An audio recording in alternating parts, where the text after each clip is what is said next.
1757 میں نواب سراج الدولہ انہوں نے اس کا انگریز کا مقابلہ کیا. نواب سراج الدولہ کے پاس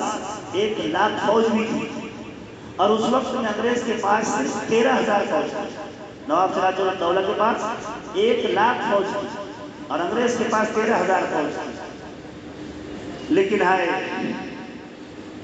لمحوں نے خطا کی تھی، صدیوں نے سزا پائی.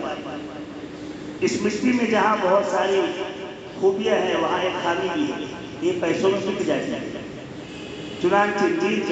جعفر کی غداری کی وجہ سے میر جعفر انگریزوں کے ہاتھ بک گیا اور لالچ میں آ گیا، جس کی وجہ سے نواب سراج الدولہ کو 1,00,000 فوج اور منظم طاقت ہونے کے باوجود شکست کا سامنا کرنا پڑا. ہاں، جب تک نواب سراج الدولہ تھے انگریز کا مقابلہ کرتے رہے، لیکن یہاں رک کر کے ہماری ملت کے نوجوانوں کو بھی یہ بات سمجھنی چاہیے کہ نواب سراج الدولہ آپ سن رہے تو آپ کے ذہن میں آ رہا ہوگا کہ بہت معمر شخصیت تھی، بہت بڑی عمر کی تھی. کتنی عمر کی ان کی پتہ ہے؟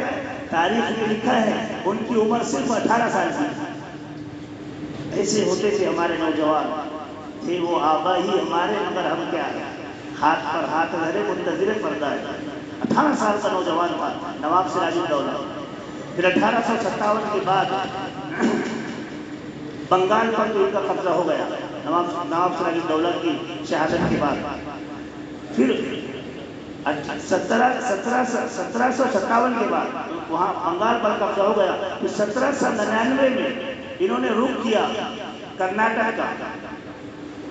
جہاں ایک بہت بڑی شخصیت جنہیں دنیا ٹیپو سلطان رحمۃ اللہ علیہ کے نام سے یاد کرتی ہے. ٹیپو سلطان شہید رحمۃ اللہ علیہ جب تک کے تھے تو انہوں نے ہندوستان کے بارے میں کوئی اعلان نہیں کیا تھا، لیکن پھر وہی بات ہوئی کہ 1757 میں میر جعفر کی غداری کی وجہ سے اور 1799 میں میر صادق کی غداری کی وجہ سے پھر شکست کا سامنا کرنا پڑا. ساری فوج ٹیپو سلطان شہید رحمۃ اللہ علیہ کی لڑ رہی تھی، لیکن میر صادق بک چکا تھا. تو اس نے ساری فوج سے کہا کہ کہاں انگریز کا مقابلہ کر رہے ہو، آؤ تمہاری سیلری لینے کا ٹائم ہے. چونکہ وہ انگریز کے ہاتھ بک چکا تھا، ساری فوج وہاں سے ہٹ گئی اور ٹیپو سلطان شہید رحمۃ اللہ علیہ انگریز کی زد میں آ گئے. انگریز نے پھر ان کو لالچ دی کہ ہم تمہیں مالک بنا دیں گے، تم جو چاہیں گے وہ دیں گے، ابھی بھی ہمارا ساتھ ہو جاؤ. ٹیپو سلطان شہید رحمۃ اللہ علیہ نے اس وقت میں جو جملہ کہا تھا وہ تاریخ کے سنہرے الفاظ میں آج بھی لکھا ہوا ہے کہ شیر کی 1 دن کی زندگی گیدڑ کی 100 سالہ زندگی سے بہتر ہے. شیر کی 1 دن کی زندگی گیدڑ کی 100 سالہ زندگی سے بہتر ہے. ٹیپو سلطان شہید رحمۃ اللہ علیہ کی شہادت کے بعد پھر ان ظالموں کی ناپاک سازشوں کو بھانپنے والی جو سب سے پہلے شخصیت تھی وہ تھی مجدد الفسانی رحمۃ اللہ علیہ کی. مجدد الفسانی رحمۃ اللہ نے کہا کہ ان کا مقصد یہاں تجارت کرنا نہیں ہے، یہ تو ہمارے دین اور ملک اور ایمان کو لوٹنا چاہتے ہیں. لہٰذا ان کے خلاف اپنے شاگردوں کو، اپنے تلامذہ کو تیار کیا. لیکن چونکہ شاہ اسماعیل شہید رحمۃ اللہ علیہ، حضرت مجدد الفسانی رحمۃ اللہ علیہ ان کی زندگی میں بھی وفا نہیں تھی، وہ بھی دنیا سے چلے گئے، تو ان کے بعد 1803 میں باقاعدہ انگریز نے اپنا پرچم لہرایا اور کہا کہ آج سے یہ ملک ہمارا ہے اور خلق خدا کی، ملک بادشاہ سلامت کا اور حکم چلے گا بہادر کمپنی کا. یہ اعلان کر دیا. اس اعلان کو سننے کے بعد سب سے پہلے جس شخصیت نے فتویٰ دیا، جو شاہ ولی اللہ محدث دہلوی رحمۃ اللہ علیہ کے بیٹے اور ان کے شاگرد بھی ہیں، حضرت شاہ عبدالعزیز رحمۃ اللہ علیہ. شاہ عبدالعزیز رحمۃ اللہ علیہ نے فتویٰ دیا کہ لوگوں تم کہاں غفلت کی نیند سو رہے ہو، اب ہندوستان دارالحرب ہو چکا ہے. یعنی یہاں پر اقتدار اعلیٰ انگریز کے ہاتھ میں آ گیا ہے، ہندوستان دارالحرب ہو چکا ہے، لہٰذا اس کو ان سے بچانا ہے. تو شاہ اسماعیل شاہ عبدالعزیز رحمۃ اللہ علیہ کا یہ فتویٰ محض فتویٰ نہیں تھا، آج ہم فتووں کا مذاق اڑاتے ہیں، یہ وہ فتویٰ تھا کہ اس فتوے کو سننے کے بعد بخاری پڑھانے والے اپنے درس چھوڑ کر تجارت کرنے والے، ملازمت کرنے والے، یہ تو بہت دور کی بات ہے، بخاری پڑھانے والے، حدیث کا درس دینے والے، قرآن کا درس دینے والے، یہ اپنے کام چھوڑ کر انگریز کے خلاف مار کا آرائی میں تیار ہو گئے، ان کے خلاف لڑنے کے لیے تیار ہو گئے۔ اور پھر ان کے اس فتوے کے بعد سید احمد شہید رحمۃ اللہ علیہ، شاہ اسماعیل شہید رحمۃ اللہ علیہ، انہوں نے پورے ملک کا دورہ کیا، ایک ایک گاؤں، ایک ایک چپا چپا، ایک ایک جگہ جا جا کر لوگوں کو ان کے خلاف تیار کیا، اور تیار کرنے کے بعد پھر یہ سلسلہ چلتا رہا یہاں تک کہ 1831 میں شاہ اسماعیل شہید رحمۃ اللہ علیہ، سید احمد شہید رحمۃ اللہ علیہ، یہ دونوں حضرات بھی بالا کوٹ میں شہید کر دیے گئے۔ پھر بھی یہ چنگاری بجھی نہیں، حملہ چلتا رہا، اور پھر 1857 کی جنگ، دیکھو یہاں تک جو میں نے بتایا اس میں تو خالص مسلمان لڑا کرتے ہیں، یہاں تک کی جو جنگیں ہوئی اس میں خالص مسلمانوں نے ہی لڑا، اس میں دیگر اقوام کوئی شریک نہیں تھی۔ ہاں 1857 کی جنگ میں دیگر اقوام بھی شریک ہوئی، 1857 کی جنگ ہوئی جس میں امیر المومنین بنایا گیا حضرت حاجی امداد اللہ مہاجر مکی رحمۃ اللہ علیہ،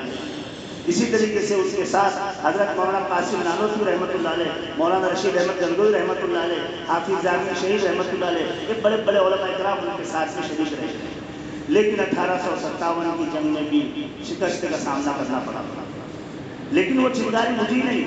پھر اس کے بعد انگریز کی طرف سے عام گرفتاری کا اعلان ہوا، تو حاجی امداد اللہ مہاجر مکی رحمۃ اللہ علیہ کو ہجرت کر کے مکہ مکرمہ چلے گئے، شاہ عبدالغنی رحمۃ اللہ علیہ بھی مکہ مکرمہ چلے گئے، لیکن مولانا قاسم نانوتوی رحمۃ اللہ علیہ، مولانا رشید احمد گنگوئی رحمۃ اللہ علیہ سے کہا کہ تم دونوں کو یہی رہنا ہے، یہ دونوں حضرات یہی رہے۔ مولانا قاسم نانوتوی رحمۃ اللہ علیہ تو ان کے ہاتھ نہیں آئے، جی ہاں، بہت دبلے پتلے آدمی تھے، بہت سادہ تھے، کوئی جانتا ہی نہیں تھا کہ اتنا بڑا آدمی ہوگا اور اتنا بڑا علم والا ہوگا اور ایسے انگریز کے خلاف خروج کر سکتا، کوئی جانتا ہی نہیں تھا، نام سے ساری دنیا جانتی تھی، دیکھ کر کے کوئی پہچان نہیں پاتا تھا۔ مولانا قاسم نانوتوی رحمۃ اللہ علیہ تو ان کے ہاتھ نہیں آئے، لیکن مولانا رشید احمد گنگوئی رحمۃ اللہ علیہ ان کے ہاتھ آ گئے، مولانا رشید احمد گنگوئی رحمۃ اللہ علیہ کو قید کیا گیا۔ پھر اس کے بعد میں ان کو مقدمے میں لایا گیا، تو جج نے پوچھا، جج نے پوچھا کہ تم نے حکومت کے خلاف خروج کیا؟ کہا ہاں کیا، جھوٹ تو بولتے نہیں تھے، کہا ہاں کیا، کہا اسلحہ کہاں سے لائے تھے؟ کہا اسلحہ ہمارا یہ ہے، سبحان اللہ، الحمدللہ، لا الہ الا اللہ، اللہ اکبر۔ یہ کوئی معمولی بات نہیں تھی، یہ وہی اشارہ ہے جو فتح مکہ کے موقع پر ہمارے آقا صلی اللہ علیہ وسلم سے کہا تھا، لا الہ الا اللہ وحدہ نصر عبدہ انجز وعدہ وحزم الاحزاب وحدہ، کہا یہ ہے ہمارے ہتھیار، سبحان اللہ، الحمدللہ، لا الہ الا اللہ، اللہ اکبر۔ تو وہ انگریز کہنے لگا یار یہ تو پاگل آدمی ہے، انگریز کے خلاف جنگ کیا اور ہنس لیا، سبحان اللہ الحمدللہ یہ بتا رہے ہیں، ان کو بھی بہرحال چھوڑ دیا۔ پھر عام معافی کا اعلان ہوا تو ہمارے اسلاف، ہمارے بزرگان دین یہ بیٹھے اور بیٹھ کر کے مشورہ کیا کہ کیا کیا جائے۔ تو پھر اس کے بعد سب کے ذہن میں ایک ساتھ، چونکہ یہ صحابہ کی نسلیں تھی تو سب کے ذہن میں ایک ساتھ اللہ تبارک و تعالیٰ نے یہ بات ڈالی کہ ایک چندے کا مدرسہ قائم کیا جائے، چونکہ آج تک چندے کے مدرسے کا کوئی تصور نہیں تھا، تو ایک مدرسہ قائم کیا جائے۔ تو چنانچہ اس کے لیے چندہ کیا گیا، تو اس کا چندہ ہوا تھا بقول مفتی سعید صاحب رحمۃ اللہ علیہ کے 113 روپئے چندہ ہوا، جس میں ایک بڑھیا نے چارہ نے دیے تھے اور کہا تھا کہ میں نے 6 مہینے چرخہ کاٹ کر میں نے بڑی محنت سے یہ پیسے کمائے، تو چارہ نے دیے تھے۔ تو دارالعلوم کے محترم صاحب نے کئی سالوں تک اس چارانے کو سب پیسوں کے اوپر رکھا کرتے تھے۔ یہ چندے کا مدرسہ قائم ہوا اور پھر اس کے بعد یہ آزادی کی تحریک چلتی رہی۔ پھر اسی مدرسے کے پہلے استاد تھے ملا محمود اور پہلے شاگرد تھے محمود الحسن شیخ الہند رحمۃ اللہ علیہ۔ پھر شیخ الہند رحمۃ اللہ علیہ نے اس آزادی کی تحریک کو آگے لے کے چلا، تو 1866 میں دارالعلوم دیوبند کی بنیاد پڑی اور 1878 میں شیخ الہند رحمۃ اللہ علیہ نے ایک انجمن قائم کی اور اس میں اپنے تلامذہ کو، شاگردوں کو تیار کیا، اور جن کی وہ تحریک بہت مشہور ہے، تحریک ریشمی رومال، اور حضرت نے پورا اندرونی طور پر ماحول بنا لیا تھا اور بیرون کے طور پر بھی لوگوں کو تیار کر لیا تھا، لیکن افسوس کہ وہ پائے تکمیل کو پہنچنے ہی والی تھی کہ حضرت گرفتار کر لیے گئے اور پابند سلاسل کر کے حضرت کو مالٹا کی جیل میں ڈال دیا گیا۔ حضرت کے ساتھ حضرت کے شاگرد مولانا حسین احمد مدنی رحمۃ اللہ علیہ بھی تھے، جہاں پر سردی مائنس میں چلتی تھی، ایسی جگہ پر دونوں رہا کرتے تھے، لیکن وہاں پر بھی جب جمعے کا وقت ہوتا تو حضرت دروازے تک جاتے اور پھر واپس آ جاتے۔ ان کے شاگرد کہتے کہ حضرت آپ دروازے تک جاتے پھر واپس آتے، ایسا کیوں؟ تو حضرت فرماتے کہ میرے رب نے کہا ہے اذا نودی للصلاۃ من یوم الجمعہ فاسعوا الی ذکر اللہ، تو میرے بس میں جہاں تک ہے وہاں تک آیا، اب اس کے آگے میرے بس میں نہیں۔ مولانا حسین احمد مدنی رحمۃ اللہ علیہ ایک مرتبہ دیکھا شیخ الہند رحمۃ اللہ علیہ نے کہ ایسی سردی میں بھی کمکما پانی ان کو ملا، تو کہا یہ پانی کہاں سے آئے، یہاں تو کوئی آگ واگ جلانے کا انتظام ہے نہیں، ہم تو مالٹا کی جیل میں ہیں۔ تو دیکھا تو ان کے شاگرد نے سب پیٹ سے پانی رات بھر سے لگا کے بیٹھے، اور مالٹا کی جیل میں قرآن حفظ کرنے والے پہلے حافظ ہیں جنہوں نے 1 مہینے میں قرآن حفظ یاد کیا، مولانا حسین احمد مدنی رحمۃ اللہ علیہ، اس سے پہلے حافظ نہیں تھے۔ پھر یہ سلسلہ چلتا رہا یہاں تک کہ پھر 1919 میں جمعیت علماء ہند کی بنیاد رکھی گئی، مولانا حسین احمد مدنی رحمۃ اللہ علیہ نے یہ بنیاد رکھی۔ اس کے بعد انگریز کے خلاف تیاریاں چلتی رہی، جس میں برادران ملک کو بھی ہم ساتھ لے کر کے یہ قافلہ آگے بڑھتا رہا، یہاں تک کہ کراچی میں ایک خلاف کانفرنس کے نام سے ایک بند منعقد کی گئی، جس میں انگریز کی طرف سے اعلان ہو گیا تھا کہ اگر حسین احمد نظر آئے تو ان کو گولی مار دی جائے، ان کو ختم کر دیا جائے۔ مولانا حسین احمد مدنی رحمۃ اللہ علیہ کو لوگوں نے منع کیا کہ آپ نہ جائیں، لیکن آپ پھر بھی گئے اور یہ اشعار پڑھتے گئے، لیے پھرتی ہے بلبل چوچ میں گل، شہید ناز کی تربت کہاں، فرنگی کی فوجوں میں حرمت کے فتوے، سرے دار چرچے جگائے ہوئے ہیں۔ یہ اشعار پڑھتے ہوئے حضرت گئے تو انگریز نے کہا کہ تمہیں پتہ ہے کہ اس کا انجام کیا ہے؟ کہا ہاں پتہ ہے، اس کا انجام موت ہے، اسی لیے میں دیوبند سے کفن کے ساتھ لے کے آیا ہوں تاکہ انگریز کے ناپاک کپڑے میں مجھے دفن بھی نہ کرنا پڑے۔ پھر اس کے بعد بہت قربانیوں کے بعد، مشترکہ قربانیوں کے بعد 1947 کو ہمارا یہ دیش آزاد ہوا اور 1949 کو یہ قانون بنایا گیا۔ ڈاکٹر بھیم راؤ امبیڈکر اور ان کی ٹیم نے مل کر کے قانون بنایا، جس قانون میں یہ بات لکھی ہوئی ہے، اس کے 24ویں دفعات پر، 24ویں ترمیم پر یہ بات لکھی ہوئی ہے کہ یہاں پر ہر مذہب والے کو اس کی آزادی دی جائے گی، ہر انسان کو، ہر مذہب والے کو، چاہے وہ اقلیت میں ہو یا اکثریت میں ہو، اس کو اپنے اظہار خیال کا پورا حق حاصل ہوگا۔ اسی لیے میرے عزیز دوستو بزرگوں، ہم ملک اور ملت کے غدار، چاہے وہ عبد الرحمن یا عبداللہ ہو، اس کو بھی برداشت نہیں کرتے، چاہے رام نریش ہو یا رام چندر ہو، ہم اس کو بھی برداشت نہیں کرتے۔ اس لیے ہم یہ دن مناتے ہیں، اس لیے ہم یہ 26 جنوری مناتے ہیں کہ ہم اس کے پیچھے ہمارے اسلاف کی بہت بڑی قربانیاں لگی ہے، اس لیے ہمارے اسلاف کی طرف سے یہ ہدایت دی گئی ہے کہ ہم اس دن کو منائیں، خوشی سے منائیں، ناچ گانا نہیں، اس میں اپنے بزرگوں کی قربانیوں کو بیان کریں۔ یہ تو میں نے مختصر طور پر آپ کے سامنے ایک خاکہ تھوڑا اس کا کھولا ہے، تو اس سے ہمیں ہدایت ملتی ہے کہ ملک اور ملت اور اس بزم کو بچانے کے لیے ہمارے اکابرین نے کیسی قربانیاں دی ہے۔ اللہ تعالیٰ سے دعا فرمائیں کہ اللہ تعالیٰ ہم تمام کو اپنے اکابرین کے نقش قدم پر چلنے کی توفیق نصیب فرمائے۔ آمین۔ واخر دعوانا